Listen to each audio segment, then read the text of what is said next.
couple of years ago, I started a new season of my life, and I started a new business. And because of that, I found myself walking into new places I'd never been before, trying to build relationships and this network of partnerships. And I always showed up with gifts in hand, specifically cookies to give, because so I was trying to show up with something to give and trying to build these relationships. And some of the places that I walked into, I immediately felt welcomed. I immediately felt like, oh man, the cookie guy's here. Awesome, great. And there were other places I walked in and I felt immediately like, what do you want? Why are you here? The vibe was just totally different. And what I'm describing is something that most likely every one of us has felt, right?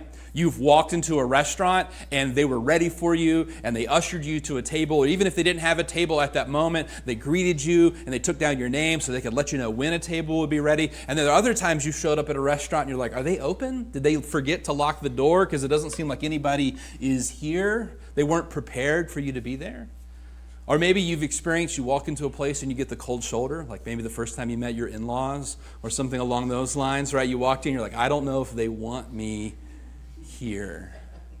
What we hope is that at Faith Church, people walk in and they immediately experience a welcome. That they experience that we were expecting them because we've actually been praying that they would show up, and that when they walk in, we feel like it's the beginning of this answered prayer that God is doing in their lives. But I want to be careful, because I don't want us to just think about the experience of walking into the church for the first time this morning when I talk about our culture. Because that's what I would refer to. I would refer to the culture of a place as that feeling that you get. It's what you can't quite put into words, but you experience it. That even if people get up on the stage like we've already done this morning and tell you that you're welcome, but you don't feel welcome, it's a reflection of the real culture. I don't want us to just think about that experience of walking in for the first time. Because listen, we can easily fake that. We can easily turn on hospitality and being welcoming for about 20 minutes before 10 o'clock every Sunday morning. And that be all that it is. Just something that we turn on. Let me explain it this way. Let's say someone shows up your house this afternoon, this evening, and you weren't expecting them. And you remember while they're talking to you that you had planned this like weeks ago, but you had forgotten, right? At first, it might be pretty easy to act like, oh yeah, you're here, like we planned 3 weeks ago. This is great. I'm so glad you're here. Come on in. It would be easy to fake it at first, but it's going to get harder and harder to fake it, right? Because as they come in, and you were in the middle of doing something and there's no food prepared, it's going to be obvious, oh, you forgot about this, didn't you? You weren't expecting me, were you? The culture of Faith Church might be most noticeable and most tangible when we first walk in the door, but it's something that will be most convincing and persuasive over the long haul. And we want the culture of Faith Church to be one that is loving, not just when people first experience a connection with us, but as they walk along with us and come to know Jesus. And that's hard. We all know that it's easier to say I love you than to live it out, right? It's easier to say I do than it is to live it out. And the culture of Faith Church can't be a culture of love that's merely a facade or a veneer that we paint over this exterior. It can't be plastic that's made to look like wood because it's wrapped or it's painted in just the right way. It's got to be real. It's got to be actual. We need that expression at the front door to merely be the overflow and the abundance of what's happening deep within our hearts and within our groups and in our discipleship groups and in our relationships. And that'll be the difference between being a welcoming church and being a loving church. That'll be the difference between you're welcome here and you belong here. That'll be the difference between it's great to see you and we love you. And I want to share with you today how we can have a real culture of love at Faith Church and 1 Corinthians 13. And as we start reading this passage, it might sound familiar to you because this is a passage that is read at many weddings. It's inside of greeting cards, and it's used all of the time because it's powerful and it's true, but beyond that, it's almost lyrical. It's poetic. And Paul is this guy who's known for his logic and his argumentative style and rebukes and challenges. But here in chapter 13, he slips into poetry. And if you read a lot of Paul's writing, it's almost like the moment that like a rough, hard guy peels back his exterior and does something romantic. Right? That's what's happening here. And so Paul's chapter on love, it's powerful, it's true, it's poetic, and it's also a major contrast to the majority of his writings. The majority of his writings, all of his writings, promoted, pushed, powered by love. But here he kind of reaches this different plane. So let's read 1 Corinthians 13 together, and because it's so lyrical, we'll read the whole chapter. Though I speak with the tongues of men and angels, but have not love, I've become a sounding brass or a clanging cymbal. Paul says, even if I was the most eloquent, even if I could speak multiple languages, even if I was endued with power from on high by the Holy Spirit to speak in such a way that people hearing different languages at the same time would all be moved, even if I could speak like an angel, even if I had the voice like an angel, but I didn't have love, what it would sound like is brass or a clanging cymbal. Though I have the gift of prophecy and understand all mysteries and all knowledge, and though I have all faith so that I could remove mountains but have not love, I am nothing. Even if I understood everything about the Bible. Even if there was nothing in the Bible that when I read it, I was confused. Even if I had a faith that was so strong that it inspired and moved people and moved mountains, even if I had all of that and I did not have love, I have nothing. And though I bestow all my goods to feed the poor, and though I give my body to be burned, but I have not love, it profits me nothing. Even if I was radically generous and gave away everything that I have, but I did it without love, it's meaningless. And then we shift into what is love like. And verse 4 tells us love suffers long and is kind. Love does not envy. Love does not parade itself. It is not puffed up. It does not behave rudely. It does not seek its own. Is not provoked. Thinks no evil. Does not rejoice in iniquity, but rejoices in truth. Bears all things. Believes all things. Hopes all things. Endures all things. Love never fails. But whether there are prophecies, they will fail. Whether there are tongues, they will cease. Whether there is knowledge, it will vanish away. For we know in part, and we prophesy in part. But when that which is perfect has come, then that which is in part will be done away.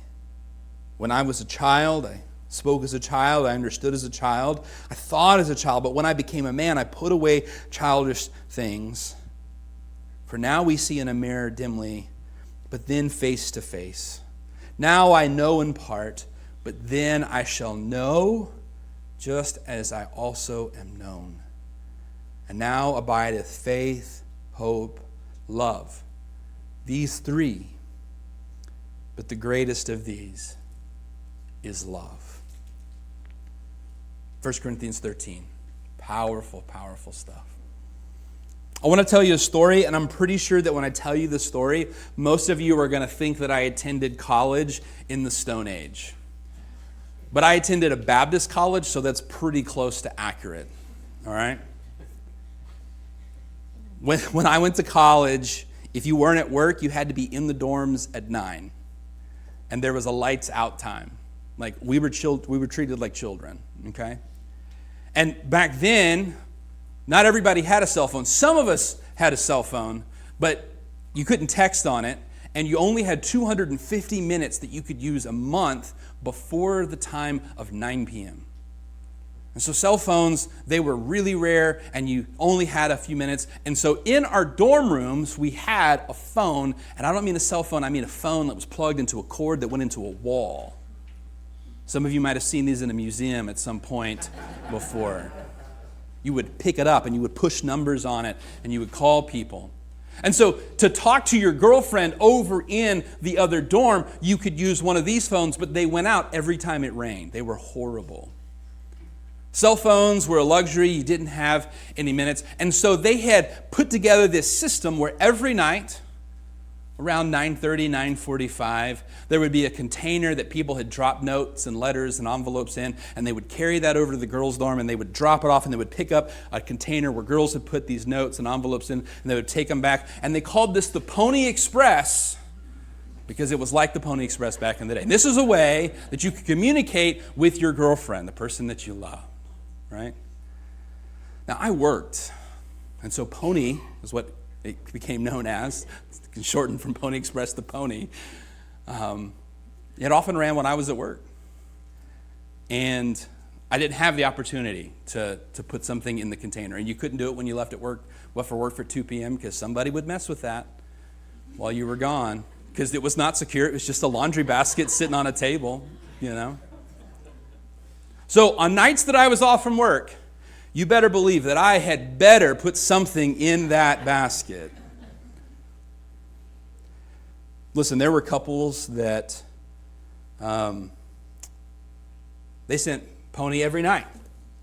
They sent messages every night. They were incredibly good at sending something in the Pony Express, and they didn't make it. Can you believe it? They are not together to this day. You see, the real point of it was not so much that the person would appreciate what you had written in it, they would, but they really, really appreciated that their name would be called out at the front of the dorm. Hey, there's something for you. Someone cares enough about you to have written this thing to you. It was this way to publicly express for everybody else in the dorm to know. Let me bring it into like the 20th century, okay? Sometimes you'll see like a couple just gushing over one another on Facebook, right? It's just this outward expression of love. And maybe it's a good thing, but sometimes I'm like, he's in trouble.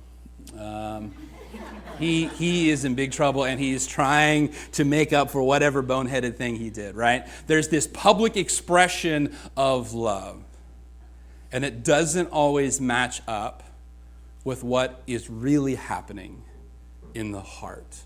What's really happening between two people. At the opening of this passage, Paul states that it doesn't matter what gifts he possesses, what lengths of service he is willing to go to, if he doesn't have a love that is true and real, all of this is merely performance. All of this is banging a gong or clashing a cymbal. And when I hear those words, I think of being at an elementary school band recital, and a kid's got cymbal and he crashes them at the wrong time. And that's a fitting illustration. But what they would have heard, what the Corinthians would have heard, is they would have thought of the pagan worship that happened all around them. Because in the pagan worship services, and when they would have their ceremonies, they would have these loud instruments that they would bang, and they would hit a gong because they were trying to get their God's attention. You see, in their belief system, their God was distant and far from them, and for him to accept and appreciate their worship and to pour favor upon them and rain upon their crops and riches in their coffers, they had to get their God's attention. And once they had their God's attention, then they could perform this act, this ceremony that would win his favor. They were trying to get God's attention so that they could earn his love. There's a story in the Old Testament of Elijah having a showdown with the prophets of Baal. And Elijah, when it's his turn, he just prays a simple prayer, less than 100 words, asking God. But for the prophets of Baal, they are screaming, they're yelling, they're dancing, they're cutting themselves because they're trying to get their God's attention. And Elijah says to them, I don't think your God can hear you. Maybe your God's gone on a vacation. Maybe your God's asleep. Maybe your God's in the bathroom. Yell louder. And he's mocking the fact that they're trying to get their God's attention. What Paul is saying is if we do all of this ministry work and we're excellent in what we do, we communicate with excellence. We have the voice of an angel. We sing worship and everyone is amazed at what a great job we do. Our church has excellent in all of the programs that we do. If it isn't motivated by a transformed heart that is moved by God's love, we're just like banging cymbals trying to get God's attention, trying to earn his love, hoping that he notices us, hoping that he pours favor on us. If that's us, we don't understand God. Because we don't need to get his attention. We don't need to win over his affections. He's already given it to us. He's already pointed all of the resources of heaven towards us.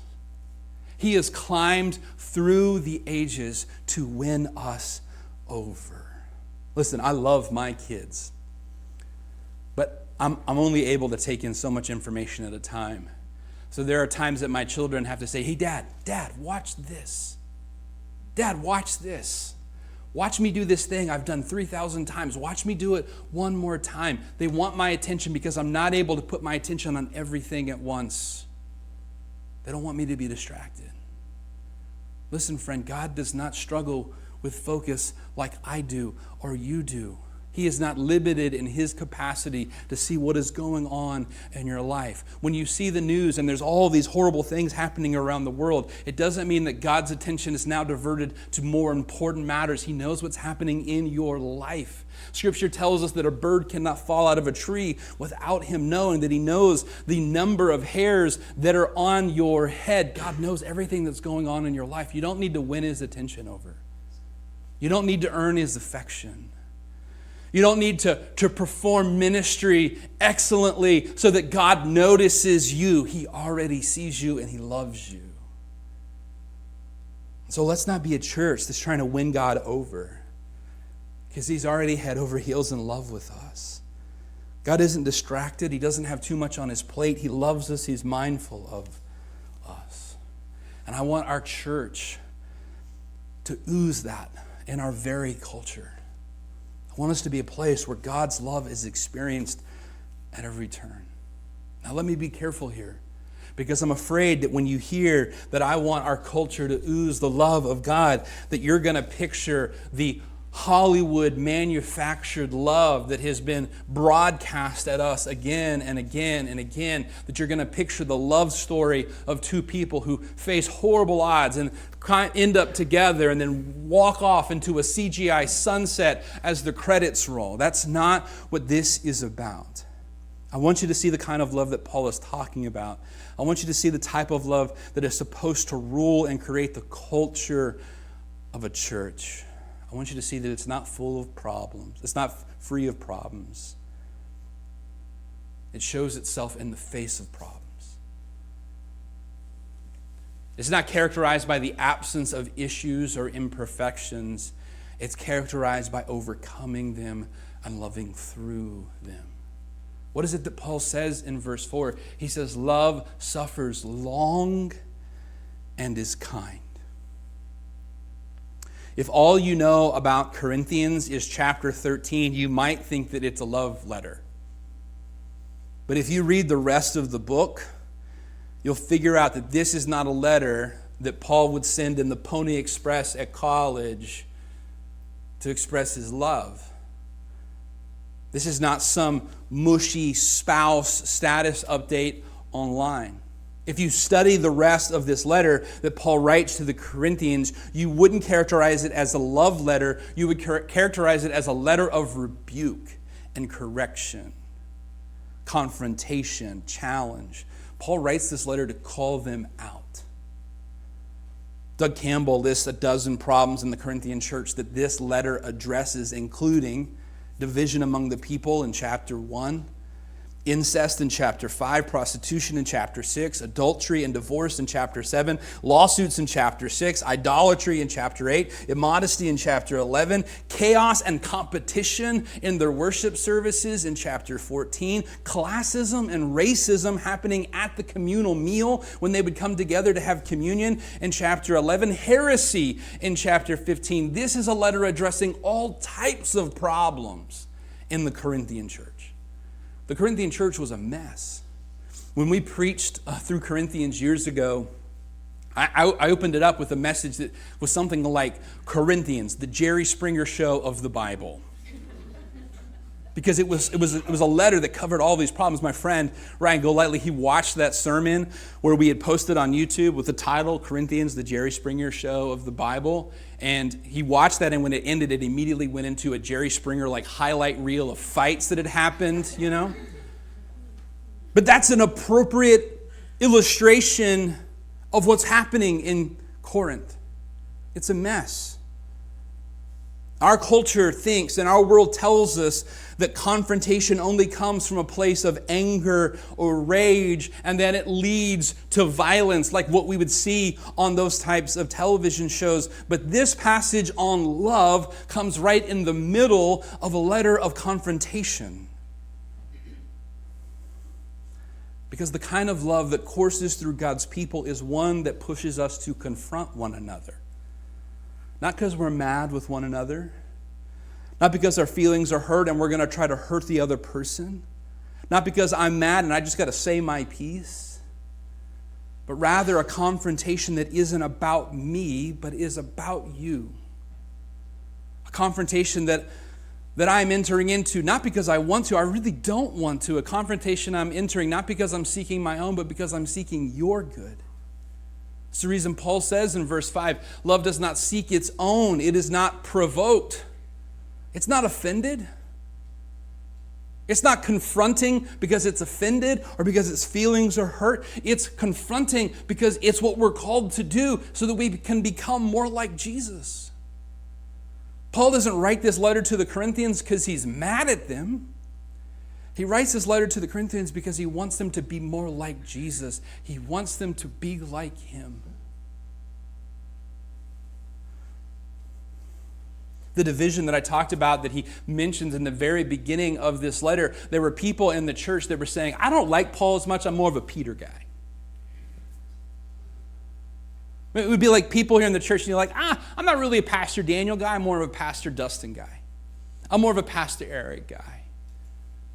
That's my guy. That's the person that I follow. That's the person that I like. I don't really like those other guys.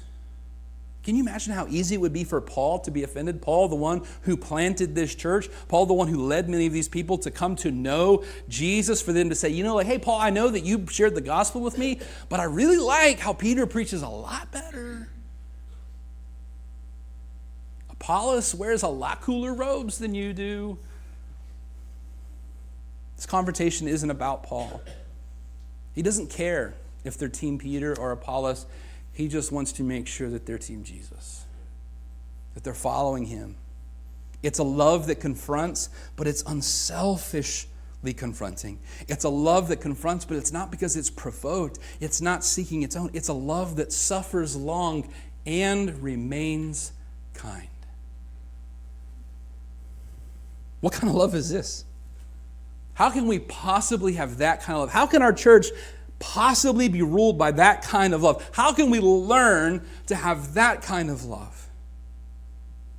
Tim Keller has rightly pointed out that the only way to understand love, the only way that any of us learns how to love, is for someone to come into our lives. Right? For some of you, this looked like when you were young and you made your first best friend. You met this person who they get you, and you get them. And you look forward to seeing them. And you were excited for school to start because you hadn't seen your friend.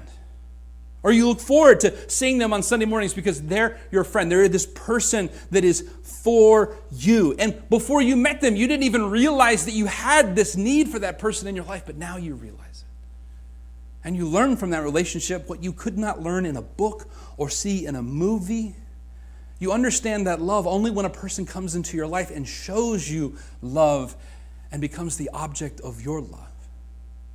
For some of you, this is when a person came into your life and suddenly the whole trajectory of your life changed because you loved this person and you pursued them and you courted them and you wanted to get to know them and you would make yourself out to be a fool to be with them. You loved them, and then you proposed and you committed your life to them. They're now the person that you have built a life with, a home with, and before you knew them and before you married them, you couldn't have understood the love that you feel right now.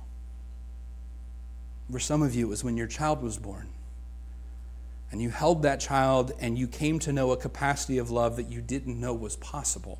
Your heart found another gear. It opened up a new wing.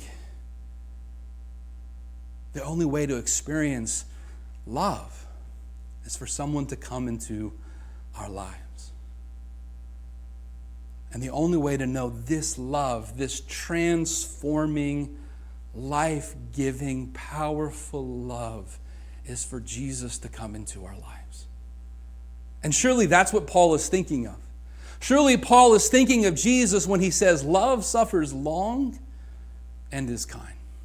Surely he's thinking of the one who suffered for us on the cross, who suffered the shame and the indignity of being beaten and stripped, mocked and insulted, while he had all of the power of the universe at his disposal, and he hung there bleeding to death. He suffered long and he remained kind and loving. And his final words were, Father, forgive them.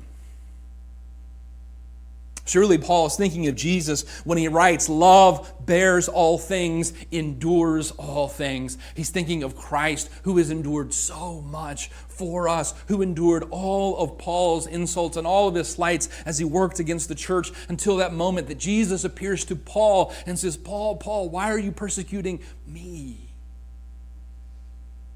And Paul recognizes in that moment that all of these things that he's done to people, all these things that he's done to people in the church, that he's been doing them against Jesus. And yet, in spite of that, Jesus appears and shows him grace.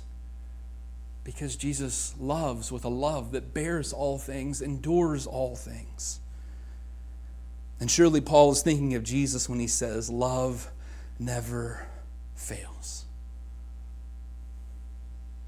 Who can love us with a love that never fails? I have people in my life that I love. I love them so much. And I have failed them. I have fallen short. I've not been there for them. But Jesus never does that. He never fails. Some of you've experienced love in your family of origin, and you experienced it with people who then walked away from you, or turned on you, or they abused you, or they hurt you. They took advantage of you. Some of you experienced love with friends who you thought were your closest confidants, and then they go and they tell secrets. They experienced love with a relationship with someone that you've committed your life to, only to find that they are not committed to you. Some of you have known the love of loving a child who then rejects you. And for you this morning, the subject of love is hard, it's difficult, because you have known love that fails.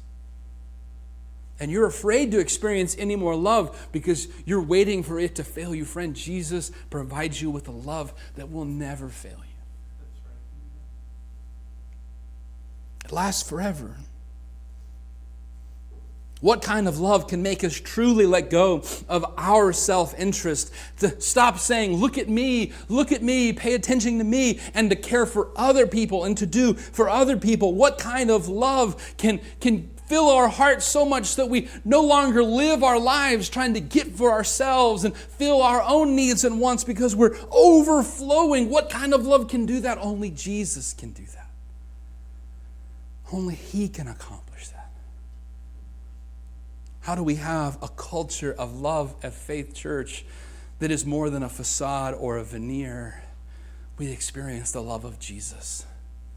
And it overflows your heart and your heart and your heart and your heart. And when people walk in, it sloshes all over them because Jesus has poured so much love into us.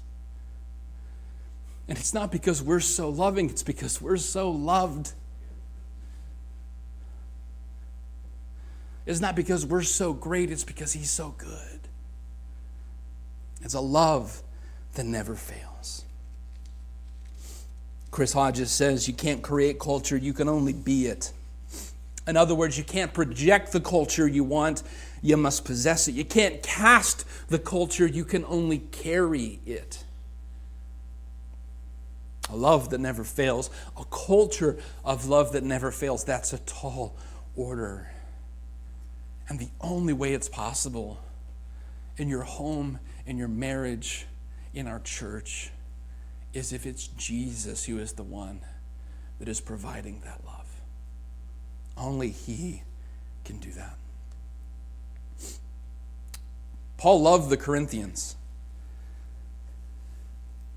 He loved them so much that he did the hard work of going and sharing the gospel with them. He loved them so much that he did the hard work of writing this difficult letter to them. But Paul didn't write this so that they could know his love. He did this so that they could know God's love. Chandler doesn't need Faith Church's love. They need God's love. Because God's love will never fail. When everything else crumbles, when everything else falls, his love is the one thing that will remain. It never fails. It always remains. Let's bow our heads for a word of prayer.